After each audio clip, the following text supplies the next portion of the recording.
رسول اللہ صلی اللہ علیہ وسلم فرماتے ہیں الدعاء ينفع مما نزل مما لم ينزل، جو مصیبت آ چکی ہے اس میں بھی دعا کام کرتی ہے، اور جو ابھی آنی ہے اس میں بھی دعا کام کرتی ہے۔ آپ کا بچہ 3-5 سال کا موٹر سائیکل مانگے، دو اس کو، دو گے؟ کیوں نہیں دیتے؟ کنجوس ہو؟ پیسے بھی ہیں آپ کے پاس، اس لیے کہ وہ اس کے نقصان دہ ہے۔ بندہ اور بچہ اس کا اتنا فرق نہیں، یہی کہ تم 4 سال پہلے پیدا ہوئے، اتنا ہی فرق ہے نا۔ دونوں مخلوق ہیں، خالق اور مخلوق کا بہت زیادہ فرق ہے۔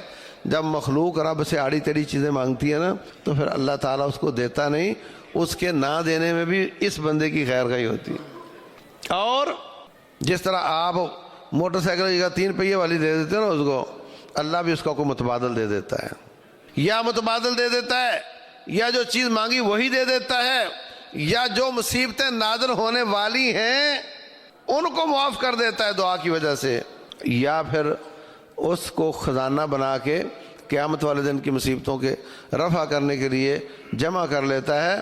دعا رائے گاہ نہیں جاتی، اس لیے فرمایا ادعونی استجب لکم، مجھ سے مانگو میں تمہاری دعا ضرور قبول کرتا ہوں، کسی نہ کسی شکل میں ضرور قبول ہوگی۔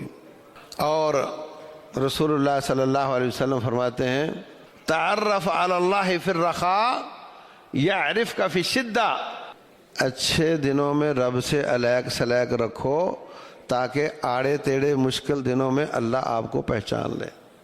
دنیا والے اس سیٹھوں سے علیق سلیق رکھتے ہیں، کسی وقت پیسے کی ضرورت پڑ سکتی ہے، تھانے دار سے علیق سلیق رکھتے ہیں، کام کا بندہ اختیارات والا ہے، کبھی ضرورت پڑ سکتی ہے۔